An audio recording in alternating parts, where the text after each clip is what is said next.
ደረጃውን የጠበቀ ቀልጣፋና ጥራት ያለው የመንግስት አገልግሎትን ለመስጠት እንዲቻል በማለም ነው መሶብ የአንድ ማዕከል አገልግሎት የተደራጀው። የህዝብ ተወካዮች ምክር ቤት አስተባባሪ ኮሚቴና አማካሪ ኮሚቴ አባላትና አመራሮች የመሶብ የአንድ ማዕከል አገልግሎትን የጎበኙ ሲሆን የማዕከሉ መቋቋም የመንግስት አገልግሎትን ውጤታማ ከማድረግ ባሻገር ህብረተሰቡ የሚያነሳቸውን የመልካም አስተዳደር ጥያቄዎች ለመመለስ የሚያስችል መሆኑን የምክር ቤቱ አፈ ጉባኤ አቶ ታገሰ ጫፎ ተናግረዋል። ከመንግስት የትኩረት አቅጣጫዎች አንዱ የመንግስት አገልግሎት ውጤታማ ቀልጣፋ እንዲሆን ማስቻልና ከመልካም አስተዳደር አኳያ ህዝባችን የሚያነሳው ጥያቄ መመለስ ነው። ይሄ አንዱ በዚህ አመት ውስጥ በትኩረት ከሚሰሩ ጉዳዮች አንዱ ተለይቶ የተቀመጠው ይሄ ነው። ስለዚህ በህዝብ ተወካዮች ምክር ቤት ክትትል በምናደርግበት ጊዜ የመንግስት ተቋማት ለዜጎቻችን ሆነ ሌሎች ተገልጋዮች የሚሰጡት አገልግሎት እጅግ ውጤታማና ቀልጣፋ አድርጎ እንዴት ማቅረብ ይችላል የሚለው ሁሉ ጊዜ የሚነሳ ጉዳይ ነው። አንድ ማዕከል አገልግሎትን በዚህ ደረጃ ማሳደግ እጅግ በጣም ተስፋ የሚሰጥ ነው።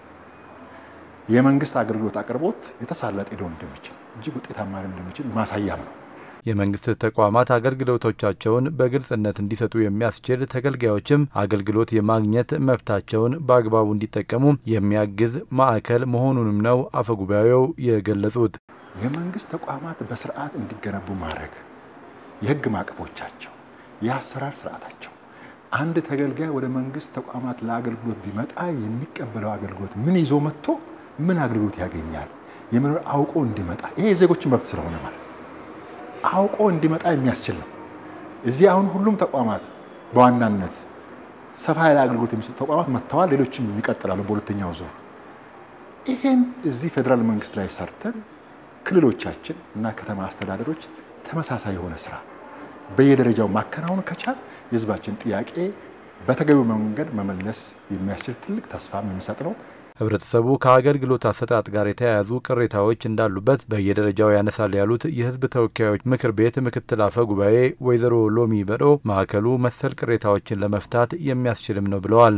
ህዝባችን ዛሬ ላይ ከተማም ገጠርም ከፌደራል ደረጃ ጀምሮ እስከ ታች ቀበሌ ድረስ ስንሄድ የሚያነሳው ከአገልግሎት ጋር ባሉ ጉዳዮች ላይ ከፍተኛ ቅሬታ አለው።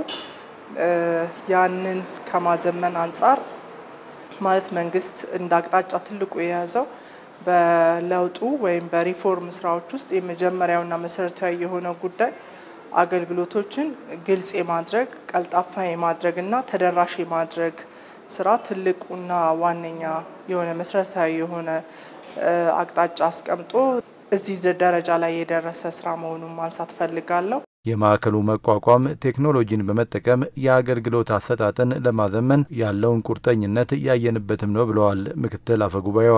የሆነ ለውጥ ለማምጣት ቴክኖሎጂ እጅግ መሰረታዊ የሆነ ጉዳይ እንደሆነ ነው ያየነው። ያ ብቻ ሳይሆን ደግሞ የህዝቡ ፍላጎት የተገልጋዩ የአመራሩ ፍላጎት ቁርጠኝነት ተነሳሽነት በጣም ወሳኝ እንደሆነ አይቻለሁ። ያ ብቻ ሳይሆን ከደረስንበት እድገት ደረጃ እየተፈጠረ ካለው ኢኮኖሚ አንጻር ትልቅ ትርጉም አለው። የመንግስት አገልግሎትን ጥራቱን አስጠብቆ በተቀላጠፈ መንገድ በመስጠት ረገድ ችግሮች እንዳሉ በክትትላችን አይተናል ያሉት በህዝብ ተወካዮች ምክር ቤት የሰው ሀብት ልማት ስራ ስምሪትና ቴክኖሎጂ ጉዳዮች ቋሚ ኮሚቴ ሰብሳቢ ዶክተር ነገሪ ሌንጮ ማዕከሉ እነዚህን መሰል ችግሮች በመቅረፍ ረገድ ሚናው ከፍተኛ ነው ብለዋል። በዚህ ተቋም ውስጥ ሰው አወቅንም አላወቅንም ሲስተሙ ራሱ ያስተናግደናል ግዴታ። ስለዚህ እኔ ጥቅሙን ያየሁት በአንድ በኩል ማዘግየትን ዲሌይንግ አገልግሎት እንዳይዘገይ በአፋጣኝ ተገልጋዮች አገልግሎት እንዲያገኙ ያደርጋል። ሌላው ደግሞ ያለምንም ማዳላት ተገልጋዩ የሚያስፈልገውን መስፈርት ወይ ደግሞ ዶክመንት ካሟላ ያለምንም ማዳላት ለሁሉም እኩል አገልግሎት ይሰጣል። ሌላው ደግሞ ጊዜ ብቻ ሳይሆን ገንዘብ ይቆጥባል። በአሁኑ ወቅት 12 የሚደርሱ የፌደራል መንግስት አገልግሎት ሰጪ ተቋማት ወደ ማዕከሉ በመግባት 41 የሚደርሱ አገልግሎቶችን እየሰጡ ይገኛሉ።